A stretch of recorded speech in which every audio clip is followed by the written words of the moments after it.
ஒரு வாழையை பார்த்த உடனே அது நுண்ணுச்சத்து பற்றாக்குறையில் இருக்கா, இல்ல வேரழுகலா, இல்ல வேர்ல எந்த விதமான வளர்ச்சி இல்லையா அப்படிங்கிறத எப்படி கண்டுபிடிக்கலாம் அப்படிங்கிறத இந்த வீடியோல சொல்ல போறேன். வீடியோ ஸ்கிப் பண்ணாம பாருங்க. புதுசா இருந்தீங்கன்னா நம்ம சேனலை ஃபாலோ பண்ணி வச்சுக்கோங்க. இப்போ நான் காமிக்கக்கூடிய வாழை தோட்டத்தை பாருங்க. இதுல என்ன மாதிரி பிரச்சனை இருக்குன்ட்டு ஃபர்ஸ்ட் நீங்க ஒரு டைம் பாஸ் பண்ணிட்டு ஒரு ஐடென்டிஃபிகேஷன் பண்ணிக்கோங்க.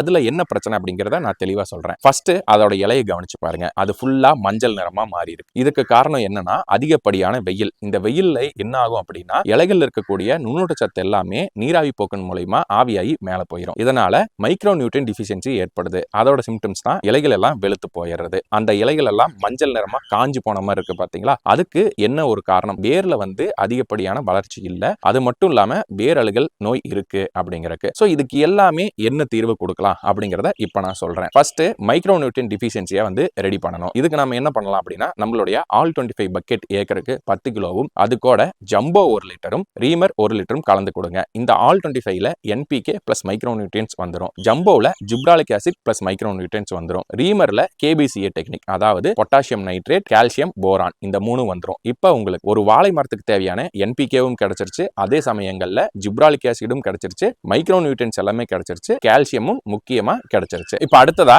வேரழுகளுக்கு என்ன மருந்து கொடுத்துடலாம் அப்படின்னு சொல்லி பார்த்தரலாம். வேரழுகளுக்கு ஒரு ஏக்கருக்கு விக்டர் 1 லிட்டரும், பிரைமா 1 கிலோ, கோல்டு பிளஸ் 2 லிட்டரும், அது கூட டான் 1 லிட்டரும் ஆட் பண்ணிக்கோங்க. இது என்ன பண்ணும் அப்படின்னா விக்டரும் பிரைமாவும் அதுல ஏற்படக்கூடிய அழுகல் எல்லாமே கண்ட்ரோல் பண்ணிரும். கோல்டு பிளஸ் வேர் வளர்ச்சியை உறுதிப்படுத்தும். டான் உள்ள இருக்கக்கூடிய புழு பூச்சிகள் ஏதாவது இருந்துச்சுனாலும் கொன்றும். இந்த டோசேஜை கரெக்டா கொடுத்துட்டு வந்தீங்கன்னா இப்படி இருக்கக்கூடிய வாழை ஒரு 10 நாள்ல நல்லா பச்சை கட்டி நல்ல ஒரு வளர்ச்சி கிடைச்சிரும். இந்த மாதிரியான வீடியோஸ்க்கு நம்ம சேனலை ஃபாலோ பண்ணி வச்சுக்கோங்க. இந்த ப்ராடக்ட் வேணும்னா மேல இருக்கக்கூடிய நம்பருக்கு வாட்ஸ்அப் பண்ணுங்க, நாங்க உங்களுக்கு அனுப்பி வைக்கிறோம். நன்றி.